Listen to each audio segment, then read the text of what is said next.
Drake Scorpion Review.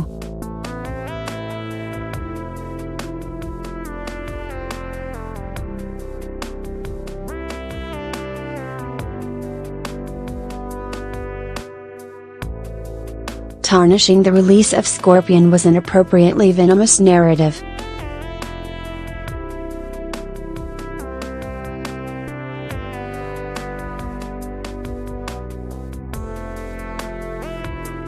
The telenovela-esque birth of the Graham heir, fathered in secret somewhere in the romantic French countryside, or possibly the Standard Hospital.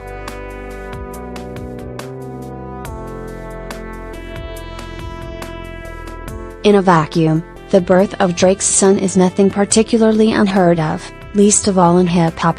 Many rappers have children, some more than others, and seldom is progeny put on so public a pedestal. Yet Drake is different. For reasons, perhaps self-imposed, perhaps driven by his self-professed embracement of the good guy role, the reveal of young Adonis seemed to play out like a television plot twist, played to audible gasps and the visual of a smug Pusha T stroking his goatee, Satan-like. For many, even those dubbing themselves loyalists, Drake's reputation took an irrefutable hit.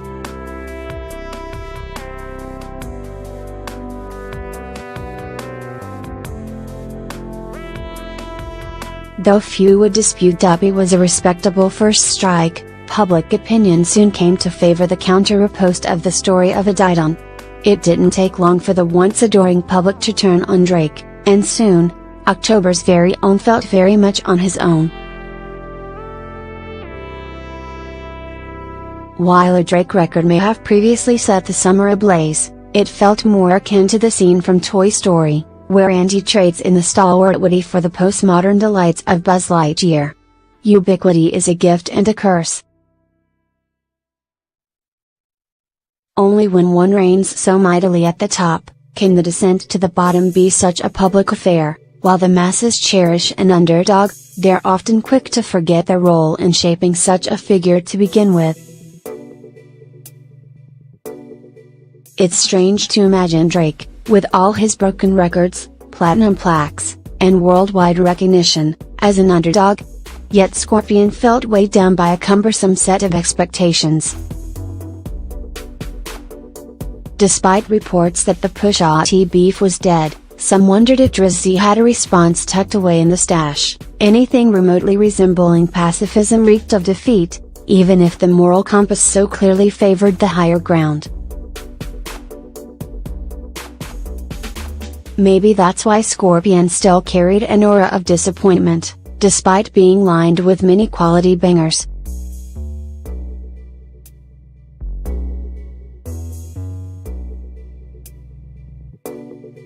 We've already come to understand Drake as a proud man, and one can only imagine backing down from such a scathing public shaming would prove difficult.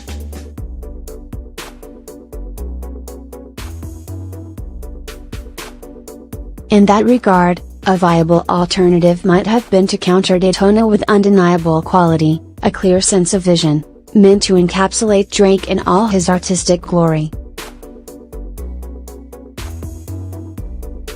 Instead, the result was a double album, 25 songs deep. In the era of stream trolling, such a move only served to give skeptics further stores of ammunition. To be fair, plenty of double albums have existed before stream trolling kept eyebrows perpetually raised.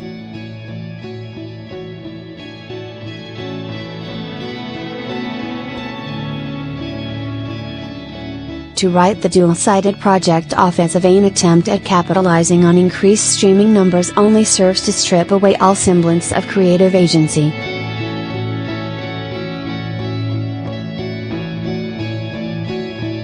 We already know Drake is a proven creative mind, and adding greed to his list of sins is only doing unnecessary disservice.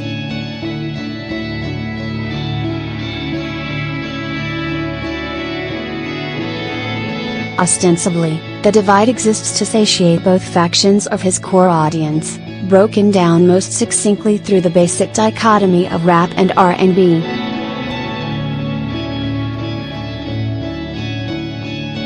With two sides to unpack, it seems fitting to start at the onset.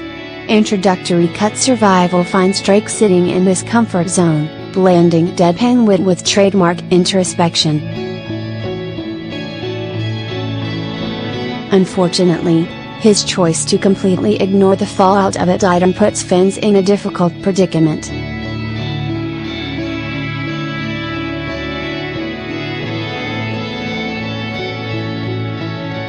Those who feel connected to Drissy's story clearly want to know the emotional impact of such a public blow, especially from a man who has so openly worn his heart on his sleeve. If anything, distancing himself from Pusha's taunts only served to distance himself from those willing to hold up the safety net.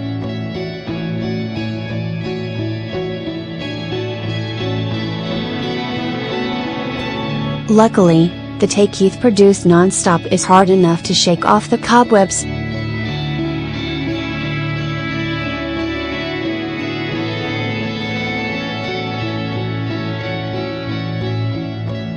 Channeling the minimalist swagger of Take Care Banger the motto, Drake rides the bass line, flaunting his honorary Bay Area membership pass with conviction.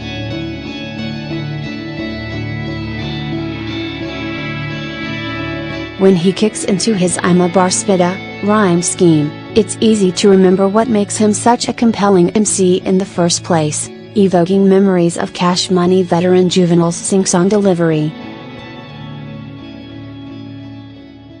Despite Non-Stop's early placement, it feels very much like an album highlight, retaining the honor throughout the entire musical odyssey.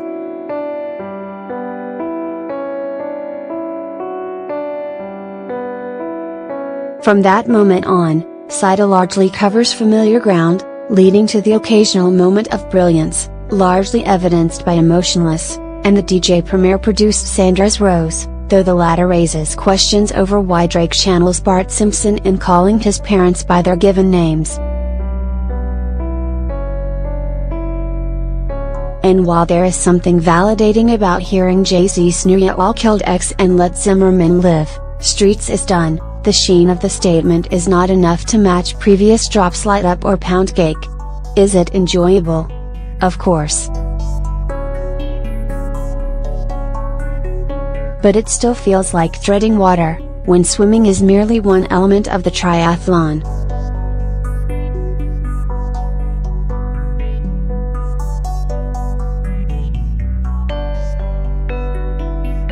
Of course, he sings. There are some who still consider, perhaps naively, Drake to be a pop singer, simply because his biggest hits gravitate to radio. As if the man hasn't put in work behind the mic. Still, the subdued, often emotional, 3 mi message lamentations have become a staple of his persona.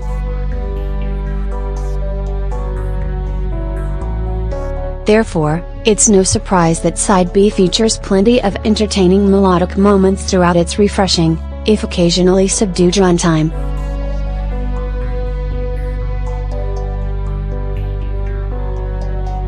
Despite Side A feeling decidedly more immediate, Side B is arguably the more complete of the two.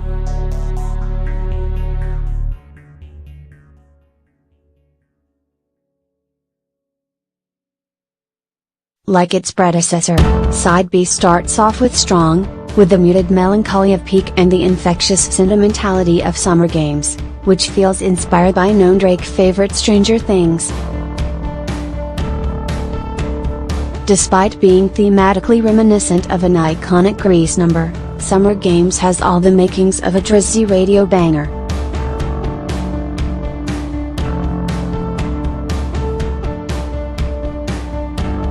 Though Side B largely slides the lyricism to the side, Drake's confident bouts of self-analyzing mansplanation inevitably delivers a few gems, like the ever-relatable "Talk used to be cheap, nowadays it's free, people are only as tough as their phone allows them to be."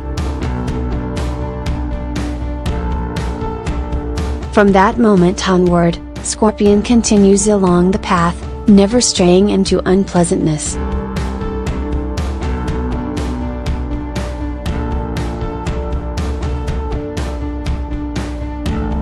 Moments of nostalgia-fueled excitement arise upon hearing Nicki Minaj, Future, and Lil Wayne, each employed with restraint, more tools than collaborators. The buzz is fleeting, however.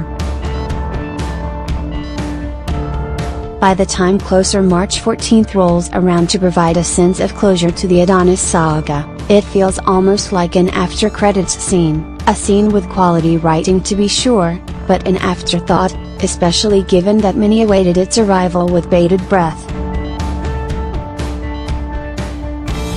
One has to wonder what kind of statement would be made had March 14th been the album opener.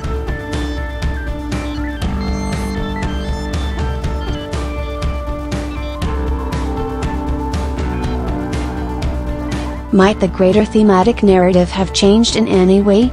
Now, it all sort of feels like Drake has closed the book on that tumultuous little arc, attempting to wash his hands of all things surgical summer in one fell swoop. Yet Drake is now 5 studio albums deep, and one can't help but look to the competition.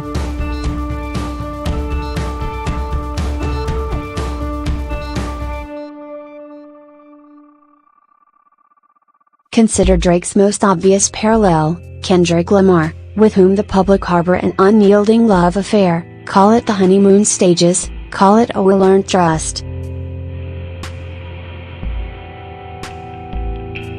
It can't be denied that Kendrick consistently pushes himself as an artist, taking risks with every project, cultivating a discography to rank alongside any in modern music.